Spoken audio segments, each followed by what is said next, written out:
Press the bell icon and hit the subscribe button for more Filme Shilmy updates.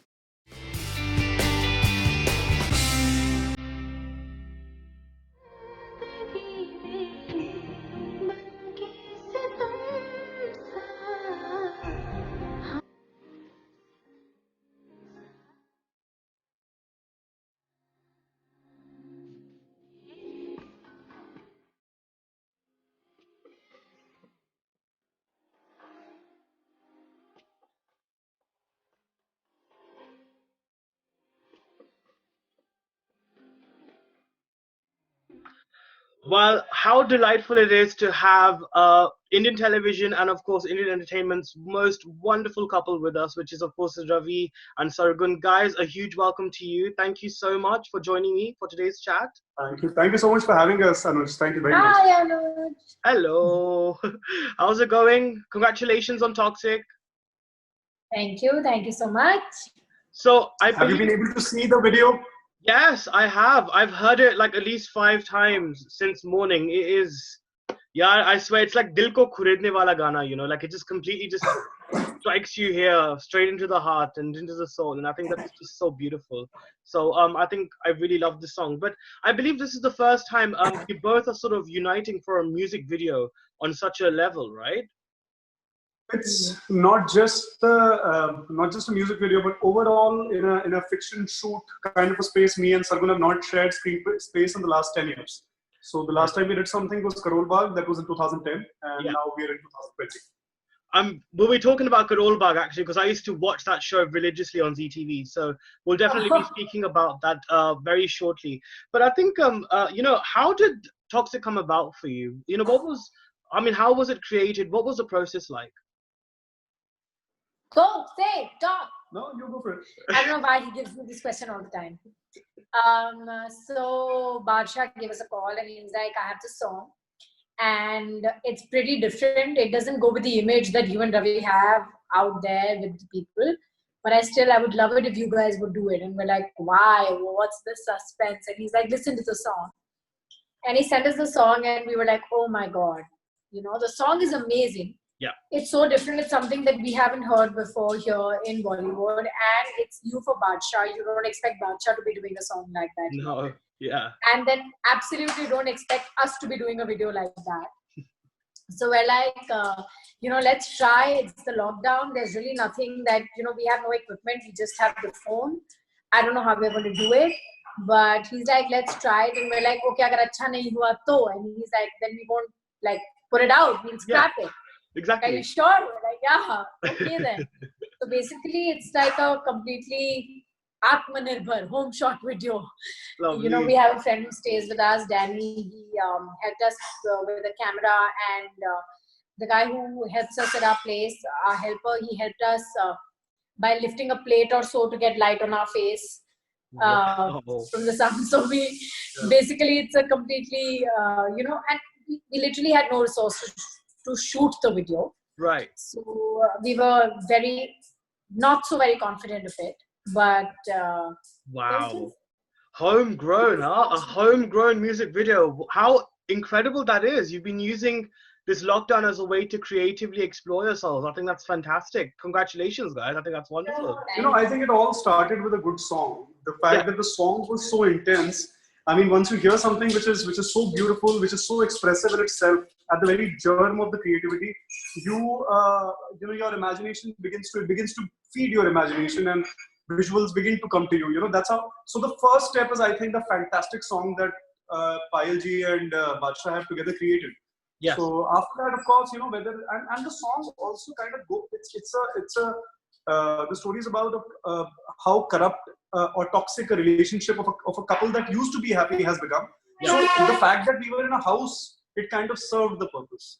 So everything kind of was aligned in that sense. Right. No, absolutely. And I think it's interesting as well because, like you mentioned, you know, I mean, it's very different to the image we have of Ravi and Sargun. You know, you're sort of shown to be this very lovable couple, and I'm sure, obviously, you are a lovable couple as well. So how tough was it to kind of showcase that toxic side? I mean, what area did you tap into as actors to kind of project that toxicity and that intense emotions? Go for it. I don't know the answer to Was it that. I difficult? never have the answer to questions like this. I don't know. We've been working, I think, as actors, so it's a part of our job to express what we don't genuinely feel at our core, so we are not like that in our real life, and it's out there for the world to see, and also for us to experience, for us also to, we looked into our eyes, each other's eyes, when we first heard the song.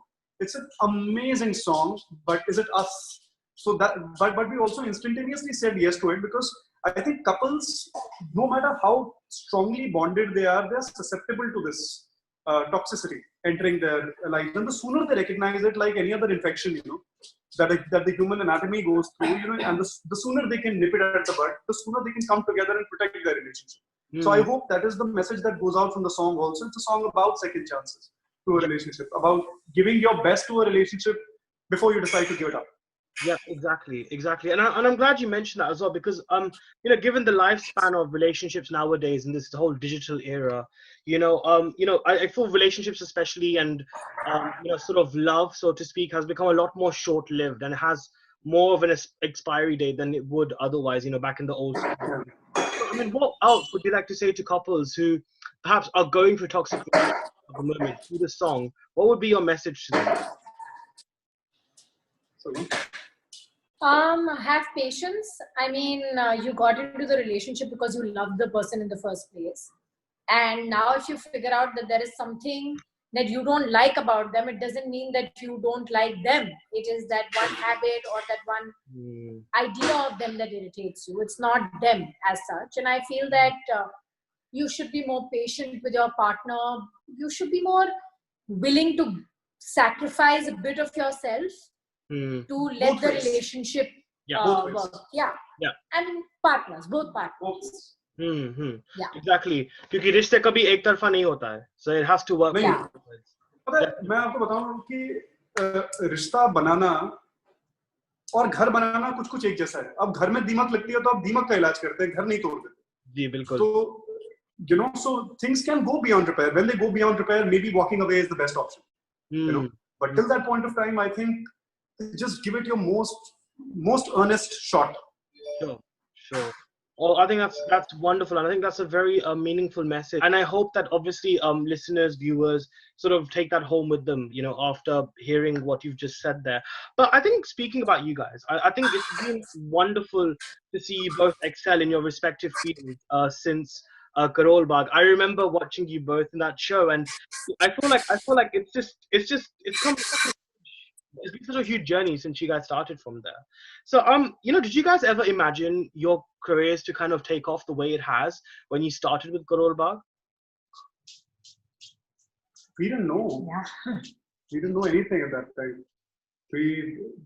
When we started off with Karol Bagh, when we met each other, I think your gut always tells you that this is the right person, and that right person is right at all levels. Right. Also, I'm talking about the fortune that person brings into your life. So Sargun, I think I keep mentioning it again and again. Sargun brought a lot of fortune in my life. I was working hard before I met Sargun also, but somehow there were no results. Nothing at least comparable to what began to happen suddenly when I met Sargun. It's almost cosmic, and I have felt that in my own life. I have felt that suddenly there was an upward graph. My life took off the way it did, and I don't know. I don't think you never know where life is going to take you. So in terms of work also, or career also, we all have very high expectations of what life would give us, and what we deserve and what we would become or what we want to be. And I think that we've just taken one step at a time, sometimes taken, hard hits with a smile on our face, and sometimes taken victories with just being fine, ye bhi din hai, wo bhi din hai types. And here we are today. Oh, that's lovely. I think that's great that you sort of have that approach. You are married and you're obviously constantly in the limelight. I mean, what is life like, as in that sort of image? Because constantly eyes are on you. People want to know more about you. How sort of difficult was it to kind of adapt that lifestyle initially? We didn't have to adapt to it. We were completely okay with it. I mean, we'd gotten into this industry knowing that people are going to be privy into our lives. Like, they're going to know more about us than they should, ideally. But, well, I think when you accept this, it just becomes a lot more easier. I mean, you were like, yeah, this is the way life is. And I don't think it's troubled us. I think we're fine. You can know more about us and we just let you know. And we'd be grateful if you want to know more about us. Yeah. So this is what we signed up for. This is what we wanted in the first place. So now that we have it, there is no reason for us to complain.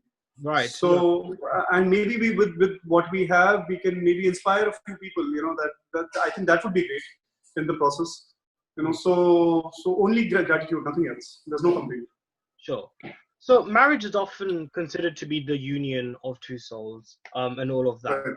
So when it comes to work in particular, do you sort of ever guide and sort of confer with each other as well to sort of help each other in that way? For example, if there's a script and you're not sure about it, would you kind of discuss it amongst yourselves to kind of get feedback? Would you? So we don't discuss work at the beginning of it. Like if you're very sure of a project or if you're very sure that we don't want to do it. But yeah, if there's ever a time where we feel that we're confused and we're not very sure of whether we should be doing it or not, he's the first and the last person maybe that I'd go for advice. And I think it's vice versa for him. Him and our manager.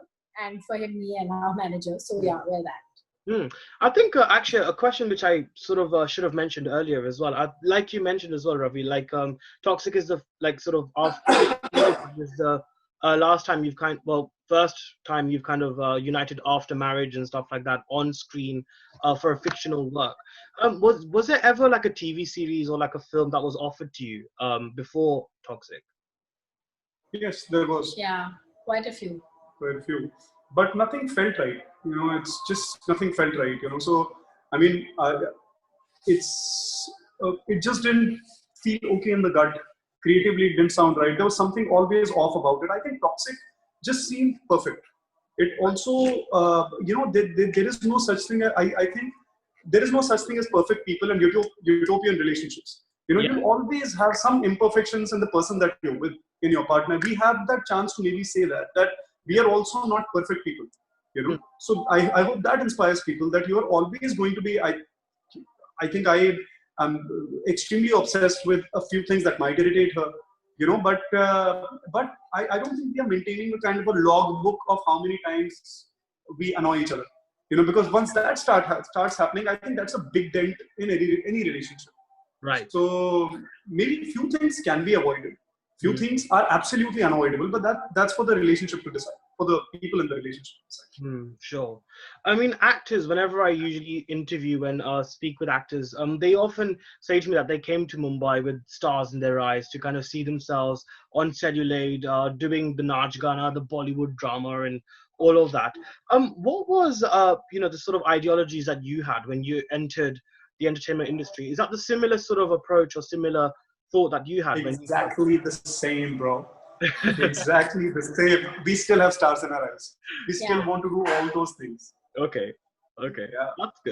That's good. I mean, I want to dance around trees, and I still want to do everything that has ever happened in all big Bollywood films. Right from the time of the 50s and the 60s and the Raj Kapoors and until now, till Ranbir Kapoor. I would like to do everything, and I'm sure Sargun ji. Yeah, me too.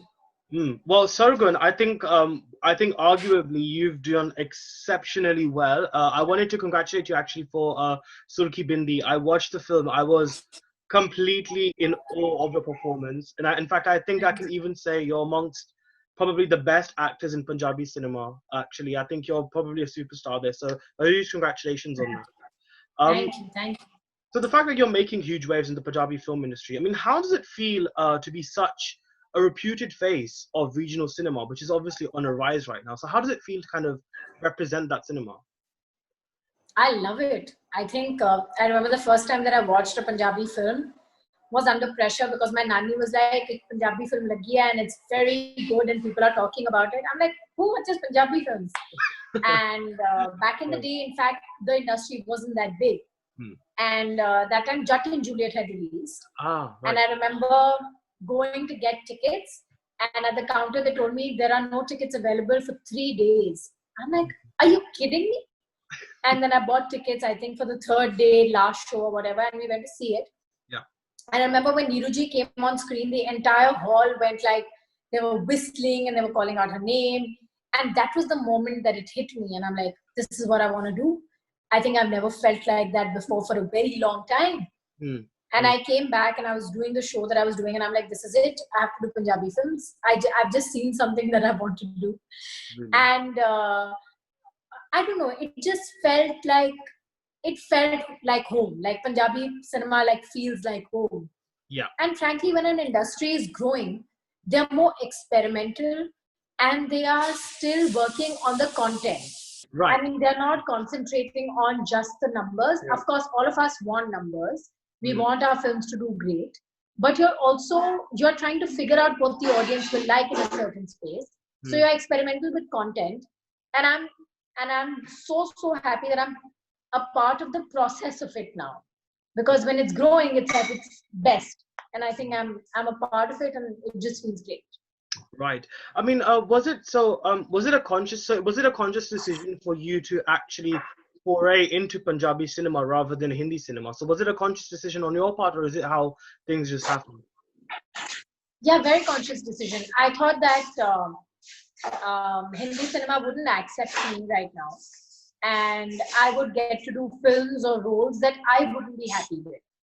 And I wasn't ready for it, frankly. And when I saw the Punjabi film and I saw that how it worked, I thought, I'm ready for this. And this is what I want to do. And they will accept me. I had a feeling, like it was a feeling that I'd be accepted here. Right. And that's exactly what happened. Like I felt it was the right thing to do at that time. So I think the fact that obviously you have forayed into it and you're doing so well. Sorry, Ravi, I will come to you in just a second, but I've just... Oh, that's okay. That's okay. I'm having a good time just listening. I've got to kind of just speak with Sargun because I'm a huge fan of her work, and I think I'm a huge fan. Likewise, you can join the club. So Sargun, what do you think is in the future for Punjabi cinema?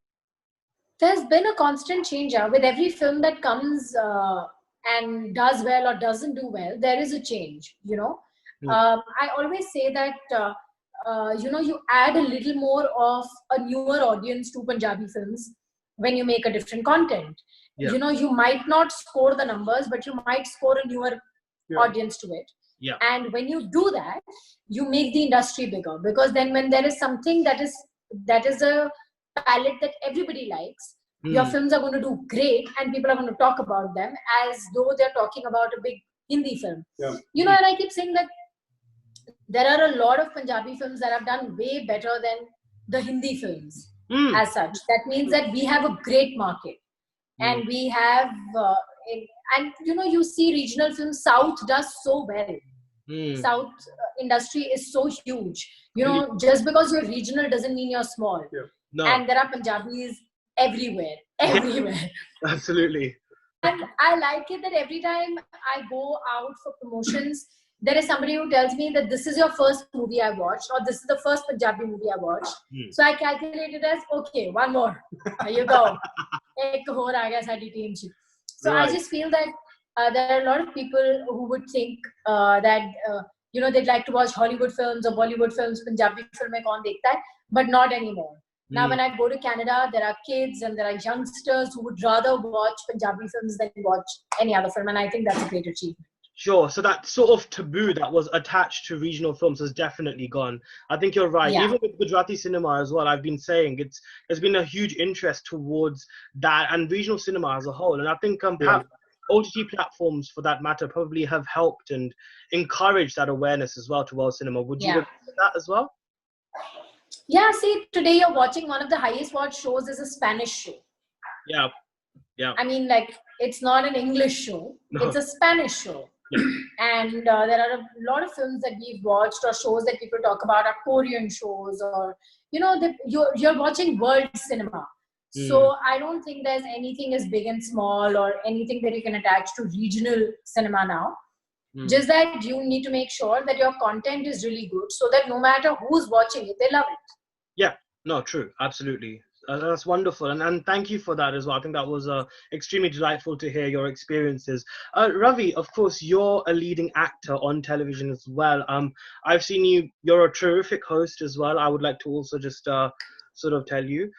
I mean, the fact that you're a host and actor in some brilliant shows, how have your responsibilities changed towards your craft, towards yourself as well, as an actor, as a performer? Uh, I think every experience that you get, and every facet that you kind of explore in vis-a-vis the creativity aspect, every facet that you explore, it trains you a little bit more for something else in the future. You never know when that might come in handy. So I think whether one is an actor, a host, a singer, or a director or a producer, one must always be open to experiences like a sponge and absorb as much as possible, because all these experiences for any creative person are the raw material that will turn at some point of time, some moment, into a golden moment. So I think the one thing that will be my take back from the seniors that I have seen, Yeah. the seniors that I have seen, the people that I have learned from, the inspiration that I have derived from various creative people across the world would be that just be open to experiences, no matter what you're doing, no matter which stage you're at. So that. I mean, obviously, Indian television still is going through that evolving process. I still feel Yeah. that there are still some series which are very regressive and still kind of, it sort of ignite that whole Saswahu drama and that toxic relationships, toxic masculinity, toxic femininity as well.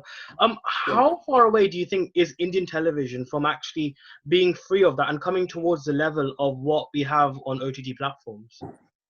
I think it's just about as far as somebody taking the first step, and that step working. So that exactly like what Sargun said, just one thing has to do well. Yeah. Till the time a certain kind of content keeps doing well, you keep making that certain kind of content, and you keep following suit.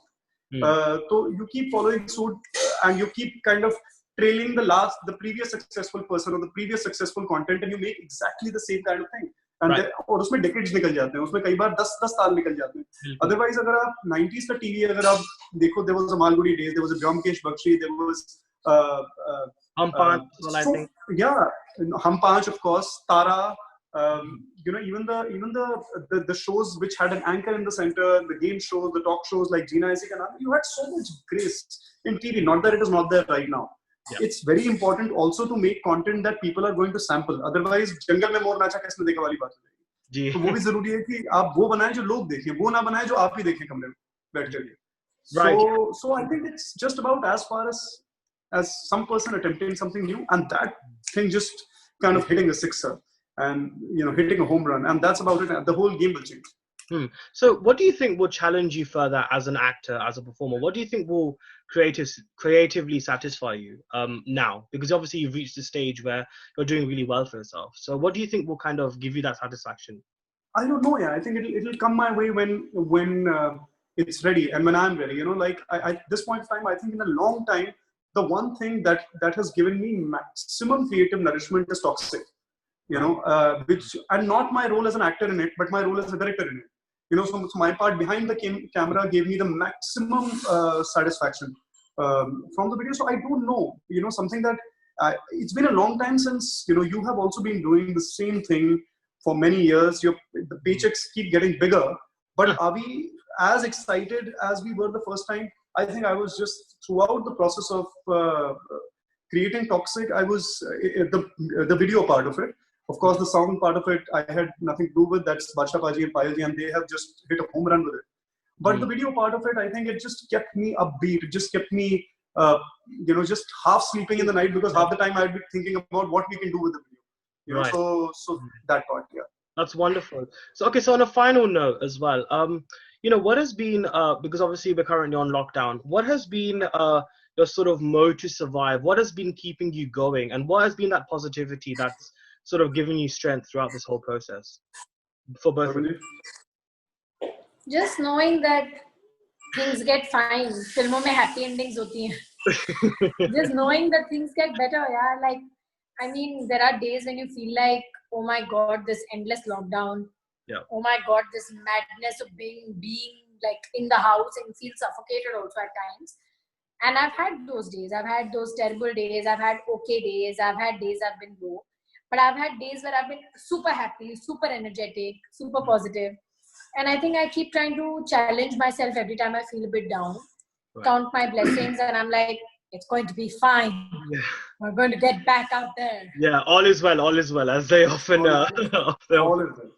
Yeah. So what about you, Ravi? What has been your sort of strength and your positivity? He's been so sane during lockdown that I have fought with him that how dare you be so sane during lockdown? Like, what is your issue? Why are you not getting angry about the lockdown? He doesn't get angry. And I get so annoyed with him that I fought with him saying कि आपकी वजह से lockdown हो रहा है क्योंकि आपको गुस्सा नहीं आता है कि lockdown है।